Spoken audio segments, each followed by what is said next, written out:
안녕하세요. 특집 HCM 파워 인터뷰. 저는 진행을 맡은 이세라입니다. 오늘 모신 분은요, 이 대학에서 정치학을 전공한 뒤 보좌관으로 활동하시면서 정치 실무를 익힌 분입니다. 이론과 실전을 겸비한 정책 전문가. 이 정치는 봉사라는 신념으로 늘 현장에서 발로 뛰는 젊은 피. 정의용 국회의원 나와주셨습니다. 의원님 안녕하세요. 네, 안녕하세요. 네, 반갑습니다.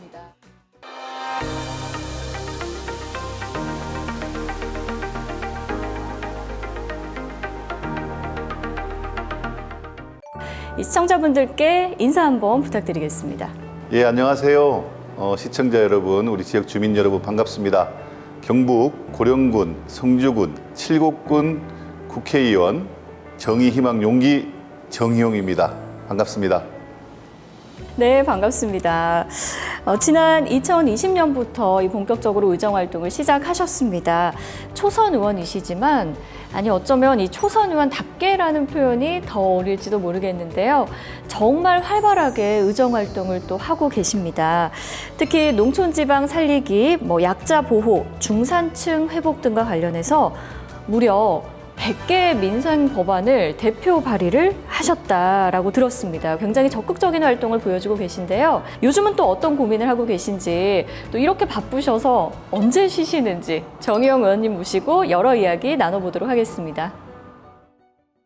정희용은 어떤 난관이 있더라도 끊임없이 포기하지 않고 도전하는 사람이라고 표현하고 싶습니다. 저도 살면서 많은 어려움들을 겪었었는데 그때마다 좌절하지 않고 계속해서 끊임없이 도전하고 또 도전하고 또 도전하고 그렇게 해서 지금 여러분들의 선택을 받았는데요. 앞으로도 새로운 모습으로 계속해서 여러분들에게 선을 보이도록 하겠습니다.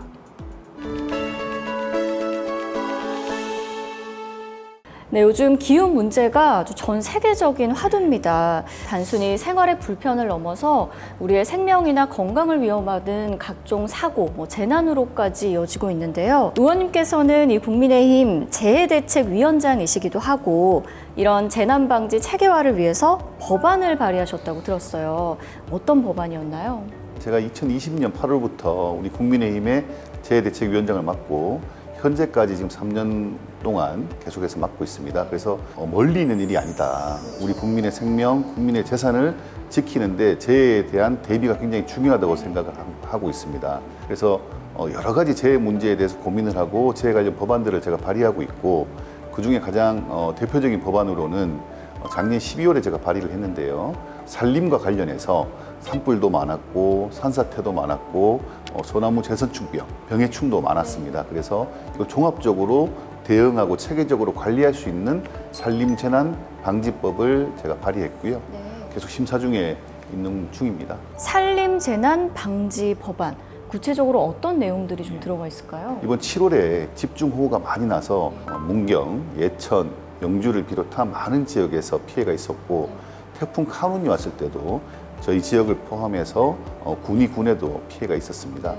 그래서 이 큰 피해가 보면은 여러 유형이 있습니다만은 산사태와 관련한 피해들이 많았습니다. 산사태가 있으면 이게 또 산림이 약해지기 때문에 병해충도 많이 생길 수 있고 또 병해충이 많이 생기면 또 나무가 또 고사하고 마릅니다. 그럼 또 산불이 많이 생겨요. 그래서 산사태, 병해충, 산불이 달리 있는 게 아니라 이게 하나로 이렇게 묶여져 있습니다. 그래서 이 사이클을 체계적으로 우리가 대비를 해야 산림과 관련된 재난을 방지할 수 있다. 또 산림재난은 또 인명피해가 크거든요. 그래서 요거를 이제 작년 12월에 발의해서 논의 중에 있습니다. 또 최근에 한 신문에 이와 관련해서 칼럼을 직접 기고하시기도 하셨더라고요. 요즘은 기후 환경이 급변했기 때문에 지금까지의 재난 관리 체계로는 더 이상 이 자연재해로 인한 피해를 예방하기가 어렵다. 이런 말씀이셨던 것 같아요. 그러면서 산림보호법 개정안도 조속히 발의를 하겠다. 이렇게 또 말씀을 하셨어요. 우리가 재난에 대비하기 위해서 재난을 예측해야 되는데 피해가 큰 예상치 못한 재난들이 생기기 때문에 거기에 대응하기 위해서 특히 산림 분야에 대해서 더 적극적으로 대응할 수 있는 법안을 고민 중에 있습니다. 네, 정말 요즘 같은 시대에 꼭 필요한 그런 법안이라는 생각이 듭니다. 또 농촌지방 살리기, 농업인을 지원하기 위한 방안도 많이 모색을 하고 계시다라고 들었습니다. 이것도 역시 법안을 발의하셨다고 들었는데 법안명이 상당히 길더라고요. 농업과 기술 정보 서비스의 제공 및 이용 활성화에 관한 법률안.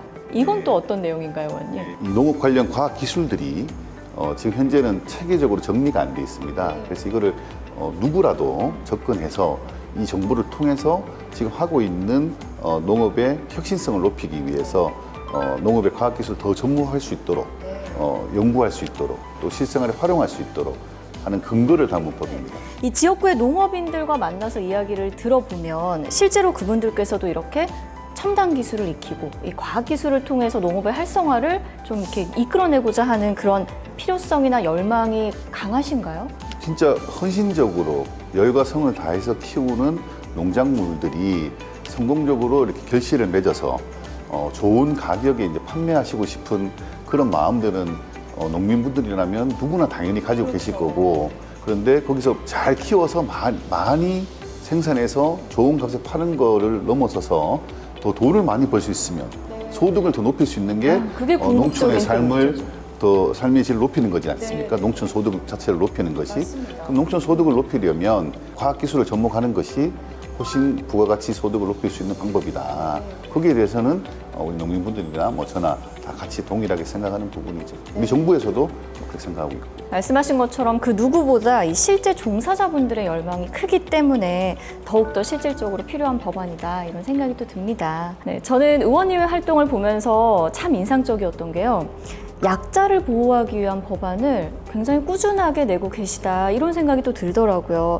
지난 3월에는 이 장애인을 위한 도서관법 일부 개정 법률안 이걸 또 대표 발의를 하셨어요. 어떤 내용인가요? 도서관법 안에 장애인과 관련한 그 내용들이 포함이 되어 있습니다. 그런데 그 중에서 저는 최소한 광역단체, 그러니까 무슨 도, 무슨 시처럼 광역단체에는 장애 유형을 고려한 도서관을 설치해야 된다고 생각을 하고 있습니다. 그래서 그 관련한 내용을 도서관법에 담아서 개정안을 발의했습니다. 저도 생각을 해보면 장애인 도서관 우리나라에 몇 군데나 있을까 딱 떠오르는 데가 없고 서초구에 있는 이제 그 정도 이제 이 정도가 좀 떠올라요. 그래서 이런 법안이나 이런 것들이 굉장히 인상적으로 또 다가왔는데요. 이 개정안을 발의하게 된 데 있어서 지난해 확보한 예산이 큰 역할을 했다고 들었습니다. 작년에 제가 이제 대구 경북에서 예산소위 위원으로 제가 이제 혼자 참여를 했는데 장애인 도서관이 필요하다. 물론 장애인 도서관이라고 해서 장애인만 이용하는 건 아니고 비장애인도 함께 이용할 수 있는 거고. 근데 장애인을 위한 도서관이 필요하다고 생각하는 이유는 장애가 유형에 따라서 도서 접근성이 달라질 수밖에 없거든요. 그래서 시각 장애를 가지고 계신 분은 점자 도서관이 필요한 거고, 청각 장애가 있으신 분들은 아무래도 시각 자료들이 필요하실 거고, 장애 유형별로 도서에 접근할 수 있는 장애인 도서관이 필요하다. 그래서 그 예산을 작년에 이제 확보했죠. 거기에 나아가서 이게 이제 각 시도별로도 하나씩 있어야 된다라는 생각에 법안까지 발의하게 됐던 겁니다. 국회의원이 되고 1호로 발의하신 법안도 장애인을 위한 법안이더라고요. 제가 점자법 개정안 됐습니다. 네, 한글 점자의 날 지정을 위한 점자법 개정안 이거를 첫 번째 법안으로 발의를 하셨는데 이게 1호 법안으로 낸 그 특별한 이유가 있을까요? 장애를 가지신 분들 아직까지는 사회적 약자라고 생각을 하고 이 사회적 약자에 대한 사회적 배려가 필요하다고 생각을 합니다. 그래서 저도 제가 여러 차례 이제 방송에서 말씀드려서 저도 이제 시각 장애를 약하게 약시를 가지고 있기 때문에 더 공감되는 부분도 많고 해서 장애인들을 위해서 또 장애인뿐만 아니라 사회적 약자를 위한 법안 또 제도를 많이 개선하려고 노력하고 있습니다. 약자가 보호받는, 배려받는 이런 사회, 이런 사회가 정말 건강한 사회인 맞습니다. 거잖아요. 또 배려도 받아야 되고 또 장애인을 보는 인식도 바뀌어야 되고 장애인이 어떤 수혜의 대상 이렇게 생각할 게 아니라 우리 사회의 구성원으로서 함께 가야 된다. 이런 인식의 개선도 반드시 필요하다. 발의하시는 법안들이 생각해보면 직접 체험에서 우러나온 그런 필요성에서 우러나온 법안들이구나 이런 생각도 듭니다. 이번에는 의원님의 이야기를 더 좀 자세하게 깊게 알아보는 시간을 준비를 했습니다. 이름하여 정의용 의원의 TMI 정보입니다. 마음에 드세요? 네. 어떤 이야기들이 나올지 궁금한데요. 어떤 이야기들이 들어가 있을지 제가 한번 위에서부터 공개해 보도록 하겠습니다. 첫 번째 이야기입니다. 네. 짠!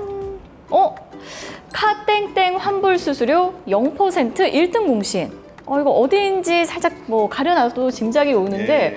이거 뭐 어떤 관련이 있으신 거예요? 지분이 좀 있으신가요, 의원님? 아닙니다. 저는 뭐 전혀 여기에 지분이 있는 건 아니지만 네. 제가 이 수수료를 없애는 데는 좀 기여를 했다고 생각을 합니다. 네.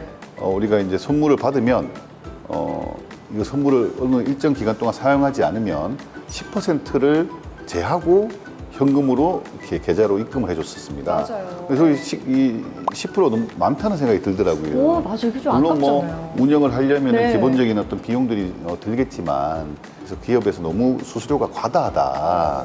그래서 그 당시에 2021년도 국정감사 때 이제 회사 의장님이 나오셨길래 이 수수료 과다점을 지적을 했는데 그게 조금 시간이 지나면서 수수료를 없애는 걸로 얼마 전에 이제 발표를 했죠, 이 회사에서. 그래서 되게 뿌듯하게 생각하고 있습니다. 그래도 국민들 생활 속에서 뭐 금전적으로 또 불편함을 가지고 계셨는데 그 부분을 이제 해소하게 됐다. 네. 그래서 되게 좀 혼자 이렇게 되게 뿌듯하게 생각합니다. 혼자 아닙니다. 저도 이 소식 듣고 너무 반가웠던 게 이게 선물을 받고 정말 그냥 깜빡하고 있다가 보면은 이게 사용 기간이 지났다. 근데 수수료까지 사실 10%는 좀 많은 거 아니야? 뭐 이런 생각이 들었었거든요. 되게 아까웠죠, 사실. 그럼요. 네. 1등 공신 맞습니다. 감사합니다. 네, 이건 제가 좀 감사를 드려야 될 것 같아요. 두 번째 TMI입니다. 한번 뜯어보도록 할게요. 네. 짠! 우리 희용이 또 왔네? 이건 뭐죠? 이 말씀을 가끔 듣습니다. 저는 거의 모든 주말에는 지역구에 이제 가거든요. 주중에는 국회에서 열심히 하자. 네. 주말에는 우리 지역구에서 말씀들을 열심히 듣자. 이런 생각으로 제가 지난 3년간 의정 활동을 해왔고, 우리 해외의 어떤 부득이한 출장을 빼놓고는 꼭 주말에는 지역에 갔었습니다. 그래서 또 지역에 가면 저는 전통시장에 가는 걸 굉장히 좋아하고, 전통시장에 가면 우리 상인분들 뵙고 현재 경기가 어떤지 이런 말씀도 들을 수 있고, 또 저희는 이제 장날이 있거든요. 네. 또 장날을 맞아서 많은 분들이 전통시장에 오시는데 제가 자주 가니까 그 이제 어머니 같은 분이 네. 어머니시죠? 어머니 같은 분인데 그러면 아이고 우리 희옥이 또 왔냐고. 그래서 그 말씀해 주실 때 되게 전 너무 좀 가슴 벅차고 이렇게 오는 걸 알아주시는구나, 또 좋아해 주시는구나. 그래서 앞으로도 제가 국회의원으로서 활동하면서 꾸준하게 자주 찾아가서 뵈야 되겠다, 그런 생각을 많이 하고 있습니다. 이게 어떤 그 지역민들이 보내시는 애정의 표현이라고도 할 수 있겠네요. 등도 두드려 주시고, 네, 등도 두드려 주시고. 손도 잡아주시고. 네. 네. 정말 그 사랑받을 수밖에 없는 우리 희용이다라는 그런 생각이 또 듭니다. 이것과 관련해서 이 간이과세 기준 금액을 상향 조정할 수 있는 그런 법안도 발의를 하셨다라고 들었어요. 제가 고령에서 들었던 이야기입니다. 고령에서 이렇게 장사하시는 제가 너무 좋아하시는 우리 또 어머니 계신데 1999년도에 4,800만 원 기준으로 간이 가세자 기준이 정해져 있었는데 20년이 지날 동안 변경되지 않았다. 근데 코로나도 겹치고 장사도 좀 힘들고 한데 또 물가는 올랐고, 그러면 간이 가세 기준을 올려주는 것이 합리적이지 않느냐. 그 말씀을 듣고 저도 너무 당연한 말씀이다. 그래서 이걸 이제 상향하는 법안을 발의를 했고, 그 법이 빨리 통과가 됐습니다. 그래서 너무 좋아해 주셨고, 모든 분들한테 혜택이 가는 법이어서 저도 이 법도 굉장히 제가 애착이 가는 법안으로 생각을 하고 있습니다. 맞습니다. 굉장히 이렇게 그 시대는 변했는데 법은 그대로인 경우가 있잖아요. 의원님의 활동들을 보면 그런 것들을 찾아내서 다시 고치는 그런 활동들을 많이 하고 계시다, 이런 또 생각이 드네요. 네, 제가 혼자 찾는 게 아니라 우리 지역의 주민분들을 자주 뵙다 보니까 그분들께서 오히려 아이디어를 주시고 그 아이디어를 가지고 법안을 만들고, 또 그 법안이 또 통과가 돼서 결실을 맺어서 다시 혜택을 국민들한테 돌려드릴 수 있어서 저는 아주 제가 진짜 애착 있는, 과정도 애착이 있었고 결과도 너무 만족하는 법입니다. 알겠습니다. 국민들로부터 공감을 받는 정치를 하고 싶고, 아이들 세대, 다음 세대가 정말 잘 살 수 있는 다음 세대한테 우리가 살고 있는 이 세상을, 이 대한민국을 물려줘도 우리 아이들이 다음 세대가 행복하게 살 수 있겠구나, 이런 생각을 할 수 있는 정치를 하고 싶습니다. 세 번째도 한번 이어서 봐보도록 하겠습니다. 세 번째는 뭘까요? 정의, 희망, 용기. 정희용 의원님? 예. 이거 뭐? 네, 이건 어떤 뜻이죠? 예, 제 이름이 이제 정희용인데 조금 발음도 어렵고 네. 또 상대가 기억하기에도 좀 쉽지 않은 것 같더라고요. 오. 그래서 어떻게 하면 제 이름을 좀 이렇게 기억할 수 있도록 네. 할까. 그래서 제가 정의, 희망, 용기, 네. 정희용입니다 이러면 네. 그래도 조금 기억을 하시기가 네, 입에 아주 착착 붙어요. 쉽지 네. 않으실까 해서 그러면 의원님이 생각하는 정의, 희망, 용기는 어떤 건가요? 저는 이 정의는 돈이 있거나 없거나 그리고 어떤 유리한 상황에 있거나 없거나 누구나 공평하게 어떤 이 세상에 도전할 수 있는 기회를 가지는 거, 그게 정의라고 생각합니다. 희망은요? 희망. 가운데 글자 중요한 것 같은데. 예, 희망은 아주 쉽게 전 좌절하지 않는 게 그게 그 자체가 희망이다. 꿈꿀 수 있는 거. 마지막으로 용기는요, 의원님? 용기는 세상에 살다 보면 이렇게 두려움의 순간, 또 막연한 순간들이 이제 닥치지 않습니까? 그 막연함, 두려움에 맞서서 계속 도전할 수 있는 힘, 이 정의, 희망, 용기. 저하고 좀 비슷한 거 아닙니까? 네. 맞습니다. 아니, 정의, 희망, 용기. 저는 뭐 세 가지 단어 모두 다 좋지만 특히 이 희망이라는 이 단어가 참 좋아요. 희망을 그래도 희망의 순간을 보는 그런 순간이 또 있을까요? 저는 의정활동 이렇게 문자 메시지를 좀 자주 보내는 편입니다. 왜냐하면 제가 어떤 활동을 했다고 우리 주민분들께 말씀을 또 의정활동 보고를 드릴 의무가 있잖아요. 국회의원으로서 뽑아주셨으니까. 그래서 의정활동 문자를 보내드리면 이렇게 답장을 주시거나 사무실에 이렇게 편지를 보내주시는 분들이 계십니다. 그래서 그분들께서 열심히 해서 고맙다, 더 열심히 해달라는 격려의 말씀을 주시고 또 부족함을 지적해 주시는 분들도 계시고 뭐 그런 피드백이 오는 게 저는 긍정적인 피드백이든 부정적인 피드백이든 피드백을 주시는 것이 저한테는 희망의 씨앗이다. 그래서 두루두루 아주 좋은 영향을 끼칠 것 같습니다. 마지막 TMI도 봐보도록 하겠습니다. 원칙을 중시하는 리더.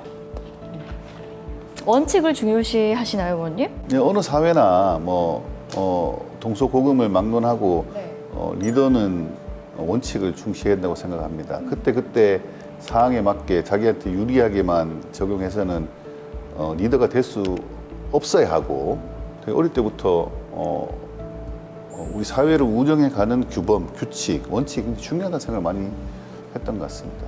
어릴 때 뭐 특별히 뭐 규칙을 정한다거나 뭐 이런 게 있었어요? 그것보다는 공평해야 된다 이런 생각을 많이 했던 것 같아요. 그래서 청소를 해도 돌아가면서 이렇게 줄별로 해야 되지 또 한 주씩 너무 오래 하고 이런 건 안 된다 이런 생각. 굉장히 짤 없는 어린아이셨던 건가요? 뭐 친구들하고 노는 걸 엄격한? 친구들하고 노는 걸 좋아했었는데 이렇게 휴지도 아무데나 버리면 안 된다. 휴지도 아무데나 버리면 안 된다. 그때 전 되게 선생님도 말씀 잘 들었던 것 같습니다. 어린 시절 이야기가 나와서 드리는 질문인데요. 그럼 어릴 때부터 꿈이 혹시 정치인이셨어요? 정치인이었다기보다는 어릴 때 이제 제가 책을 좀 위인전을 많이 읽었던 것 같습니다. 왜 제가 위인전을 많이 읽게 됐는지 모르겠어요. 책이 그런 걸 읽으면 되게 이제 이 현실에 안주하지 않고 좀 미래를 이렇게 만들어 나가는 그런 어떤 리더들, 영웅들의 모습을 보면서 굉장히 동경을 했고, 저도 현실을 좀 바꾸고 좀 미래를 좀 이렇게 이 주변 사람들과 함께 만들어 나가는 그런 사람이 되면 좋겠다, 되고 싶다, 그런 생각도 했던 것 같습니다. 그럼 의원님이 지금 가장 바꾸고 싶은 현실은 뭐예요? 딱 하나만 좀 꼽아보라면. 우리가 그동안 앞에서 말씀드렸던 장애인에 대한 문제, 또 우리 소상공인에 대한 문제, 또 우리 기후 변화에 대응해야 되는 문제, 이 여러 가지 문제들에 대해서 복합적으로 막 고민하고 있습니다. 도저히 하나만 꼽을 수 없는 욕심쟁이 정혜영 의원님과 함께하고 있습니다. 알겠습니다. 이렇게 TMI, 정의용 국회의원의 TMI 정보까지 알아봤습니다. 저는 이순신 장군 좋아하고요, 존경하고 그 이유는 그 어려울 때 그 얼마 안 되는 병력을 가지고 나라를 지키겠다는 그 지략도 뛰어나지만 그 얼마 안 되는 병력과 배로 그 대군에 맞서겠다는 그 용기, 그 의지가 또 굉장히 존경스럽습니다.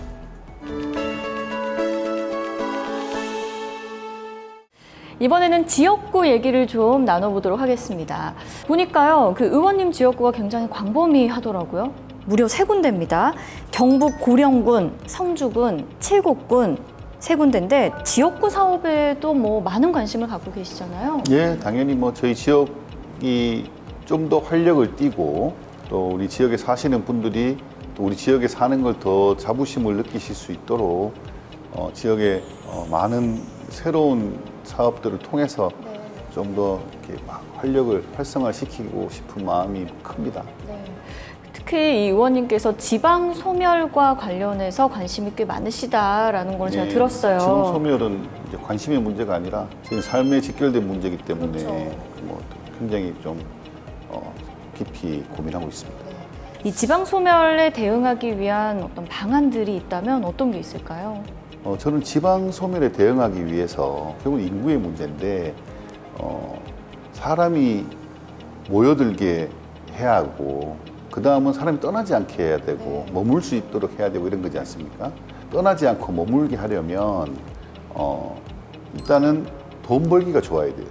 그러니까 일자리가 있어야 되고 소득이 좀 괜찮아야 된다, 늘어야 된다. 그게 필수적인 요건이라고 생각을 합니다. 그 다음에 또 정주 여건, 교육 여건, 뭐 의료 여건 뭐 이런 게 이제 따라서 온다고 생각을 합니다. 굉장히 많은 활동들을 또 연관지어서 하고 계신데 칠곡군 첨단 농기계 실증 랩팩토리 조성 이름들이 굉장히 다 길더라고요. 제가 미처 다 못 외우겠어요. 고령군 낙동강 문화권 에코뮤지엄 조성 뭐 이런 활동들에 대해서도 간단히 좀 설명을 해주시죠. 작년에 제가 국회 예산결산특별위원회 예산소위 의원으로 있으면서 우리 정부 측과 또 우리 지자체와 협력을 해서 좀 새로운 사업들을 통해서 좀 활력을 모색해야 된다. 그래서 칠곡군 같은 경우에는 첨단 농기계 랩팩토리를 조성을 해야 된다 해서 얼마 전에 8월 말에 정부 안에 이제 예산이 당겨서 지금 국회로 와 있는 상태고요. 고령군 같은 경우는 낙동강 에코뮤지엄을 만들어서 낙동강 주변으로 해서 좀 관광 사업을 할 수 있도록 하는 게 좋겠다고 생각을 했고 성주군 같은 경우에는 우리 참외가 제일 유명하지 않습니까? 그렇죠. 물론 우리 고령에도 참외를 하고 칠곡에 참외를 합니다만은 그래서 성주군을 중심으로 해서 우리 참외 국립 참외 연구소를 만들어서 참외의 좀 부가가치를 높일 수 있는 방안들을 연구하는 그런 국립 연구소가 있으면 좋겠다. 그래서 이런 걸 통해서 우리 지역의 활력을 좀 도모하자. 뭐 그렇게 노력을 해서 그 사업들이 이제 결실을 맺어 나가고 있습니다. 고령 성주 칠곡은 낙동강이 흐르고 있습니다. 6.25 한국전쟁 때 낙동강 전선에서 북한의 남침을 막았던 역사적인 고장이고 또 고령은 대가야 문화, 성주는 성산가야 문화, 칠곡은 팔공산과 금오산, 성주는 가야산. 그래서 관광 자원이 뛰어납니다.